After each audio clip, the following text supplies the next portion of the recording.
ഈ ദിവസങ്ങളിൽ ഏറെ ചർച്ച ചെയ്യപ്പെട്ട ഒന്നാണ് ബെയ്ലി ബ്രിഡ്ജ്. എന്താണ് ഈ ബെയ്ലി പാലം, എന്താണ് ഇതിൻ്റെ പ്രത്യേകത എന്നിവ ഈ വീഡിയോയിൽ നമുക്ക് ചർച്ച ചെയ്യാം. നിങ്ങൾക്ക് ഈ വീഡിയോ ഇഷ്ടപ്പെട്ടാൽ വീഡിയോ ലൈക്ക് ചെയ്യാനും ഇത്തരം വീഡിയോകൾക്കായി ചാനൽ സബ്സ്ക്രൈബ് ചെയ്യാനും മറക്കരുത്. വയനാട് സംഭവങ്ങളോടെയാണ് ഇപ്പോൾ വീണ്ടും ബെയ്ലി പാലം, സൈന്യത്തിൻ്റെ പാലം നിർമ്മാണ രീതി എന്നിവ വീണ്ടും ചർച്ചയാകുന്നത്. ഇന്ന് സൈന്യം വളരെ അത്യാവശ്യ ഘട്ടങ്ങളിൽ താൽക്കാലികമായി നിർമ്മിക്കുന്ന എന്നാൽ ബലവത്തായ പാലങ്ങളുടെ നിർമ്മാണ ശൈലികളിൽ ഒന്നാണ് ബെയ്ലി പാലം നിർമ്മാണ ശൈലി. ഇതേക്കുറിച്ച് പറയാൻ രണ്ടാം ലോക മഹായുദ്ധകാലത്തെക്കുറിച്ച് പറയേണ്ടി വരും. ആ കാലഘട്ടത്തിൽ ബ്രിട്ടീഷ് വാർ ഓഫീസിൽ ജോലി ചെയ്തിരുന്ന ഒരു ഉദ്യോഗസ്ഥനായിരുന്നു സർ ഡൊണാൾഡ് കോൾമാൻ ബെയ്ലി. പലതരത്തിലുള്ള പാലങ്ങളുടെ മാതൃകകൾ ഉണ്ടാക്കാനും ഡ്രോയിങ് തയ്യാറാക്കാനും ഇഷ്ടപ്പെട്ടിരുന്ന ആളായിരുന്നു അദ്ദേഹം. ഇന്ന് ഉപയോഗിക്കപ്പെടുന്ന ഈ സാങ്കേതിക വിദ്യയെക്കുറിച്ച് 1936 കാലഘട്ടങ്ങളിൽ അദ്ദേഹം ഒരു പ്രപ്പോസൽ തയ്യാറാക്കിയിരുന്നുവെങ്കിലും ശ്രദ്ധിക്കപ്പെട്ടില്ല, അല്ലെങ്കിൽ അദ്ദേഹത്തെ കാര്യമായി ആരും പിന്തുണച്ചില്ല.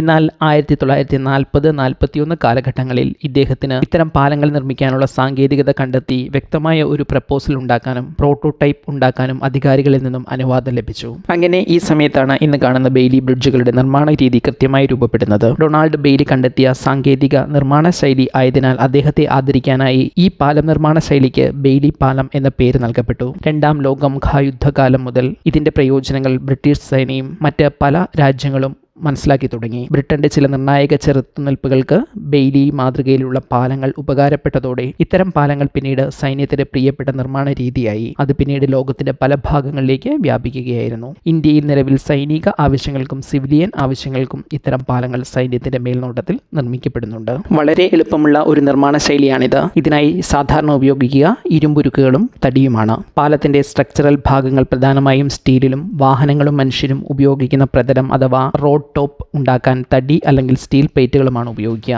ഏത് സാഹചര്യത്തിലും ഉപയോഗിക്കാൻ കഴിയുന്ന തരത്തിൽ മുൻകൂട്ടി നിർമ്മിച്ച ഭാഗങ്ങൾ ചേർത്തിണക്കി പാലം നിർമ്മിക്കുന്ന രീതിയാണിത്. പ്രധാനമായും 3 തരം ഭാഗങ്ങളാകും ഇതിൽ ഉണ്ടാവുക. മുൻകൂട്ടി നിർമ്മിച്ച ഈ ഘടകങ്ങൾ ഓരോന്നും മനുഷ്യന് ചുമന്ന് മാറ്റാൻ കഴിയുന്ന ഭാരത്തിലുള്ളവയായിരിക്കും. അതുകൊണ്ട് തന്നെ ഈ പാലം നിർമ്മിക്കാനോ സാമഗ്രികൾ സ്ഥലത്തേക്ക് അടുപ്പിക്കാനോ വൻ യന്ത്രങ്ങളുടെ സഹായം ആവശ്യമില്ല. എന്നാൽ നിർമ്മാണം കഴിയുമ്പോൾ ഒരു നിശ്ചിത ഭാരമുള്ള വാഹനങ്ങൾക്ക് വരെ സേനയുടെ ഉപകരണങ്ങളുമായി പോകുന്ന ട്രക്കുകൾ ഉൾപ്പെടെ ഇതിലൂടെ കടന്നു പോകാവുന്ന കെട്ടുറപ്പ് ഉണ്ടാകുകയും ചെയ്യും. ഇങ്ങനെയുള്ള ഭാഗങ്ങൾ കരയിൽ വെച്ച് കൂട്ടിയിണക്കി നിർമ്മിക്കേണ്ട പ്രദേശത്തെ ഒരു കരയിൽ നിന്ന് മറ്റൊന്നിലേക്ക് മനുഷ്യ പ്രയത്നത്താൽ നിരക്കി നീക്കുകയോ ചെറിയ തോതിൽ ഉയർത്തി മാറ്റുകയോ ചെയ്യും. പാലത്തിന്റെ നീളം കൂടുന്നതനുസരിച്ച് ഇതിൽ മാറ്റങ്ങൾ വന്നേക്കാം. ഇതിൽ ഏറ്റവും പ്രധാന ഭാഗം ഇരുമ്പിൽ തന്നെ നിർമ്മിക്കുന്ന പാനലുകളാണ്. പരസ്പരം വെൽഡ് ചെയ്ത് കൂട്ടിച്ചേർത്ത 2 പാനൽ അല്ലെങ്കിൽ പരസ്പരം ബന്ധിപ്പിക്കാവുന്ന 2 പാനലുകൾ പാലത്തിന്റെ കൈവിരികൾ എന്ന് തോന്നുന്ന രീതിയിൽ ഇരുവശത്തുമുണ്ടാകും. ബലമേറിയ നട്ട് ബോൾട്ട് പോലുള്ള സാമഗ്രികൾ കൊണ്ടാകും ഇവ യോജിപ്പിക്കുക. ഇവയുടെ ഡിസൈൻ ബലം ലഭിക്കാനും ഭാരം താങ്ങാനും പാകത്തിന് മുൻകൂട്ടി നിശ്ചയിക്കപ്പെട്ടവയാണ്. ഇങ്ങനെ ഇരുവശത്തുമുള്ള പാനലുകളെ പരസ്പരം ഹൊറിസോണ്ടലായി ബന്ധിപ്പിക്കുന്ന ഭാഗങ്ങളാണ് അടുത്ത പ്രധാന ഭാഗം.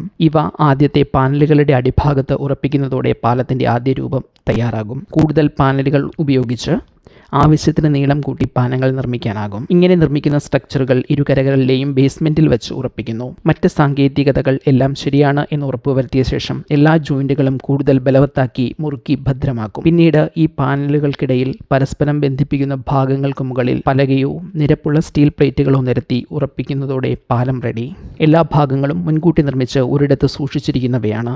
ആവശ്യം വരുമ്പോൾ അവ യോജിപ്പിച്ച് പാലങ്ങൾ ഉണ്ടാക്കുന്നു. അതുകൊണ്ട് തന്നെ സമയലാഭം, അതായത് ചുരുങ്ങിയ മണിക്കൂർ വിരലിലെണ്ണാവുന്ന ദിവസങ്ങളോ കൊണ്ട് നിർമ്മാണം പൂർത്തിയാക്കാം. ഒപ്പം മുൻകൂട്ടി തയ്യാറാക്കിയ ഘടകങ്ങളായതിനാൽ ബലവും സുരക്ഷയും ഉറപ്പാക്കാനും കഴിയും. ആവശ്യം കഴിഞ്ഞ് അവ വളരെ പെട്ടെന്ന് പൊളിച്ചെടുത്ത് നീക്കം ചെയ്യുന്നതിനും സാധിക്കും. പാലം നിർമ്മാണം വളരെ പെട്ടെന്നാണെങ്കിലും ഇവയിൽ ഉപയോഗിക്കുന്ന ഭാഗങ്ങളുടെ നിർമ്മാണവും ഡിസൈനും തയ്യാറാക്കുക എന്നത് ശ്രമകരമായ ഒന്നാണ്. അത് പക്ഷേ വളരെ മുൻപ് തന്നെ നിർവഹിക്കപ്പെട്ടിട്ടുണ്ട് എന്നതുകൊണ്ടാണ് ഇവ വളരെ പെട്ടെന്ന് തയ്യാറാക്കാൻ കഴിയുന്നത്.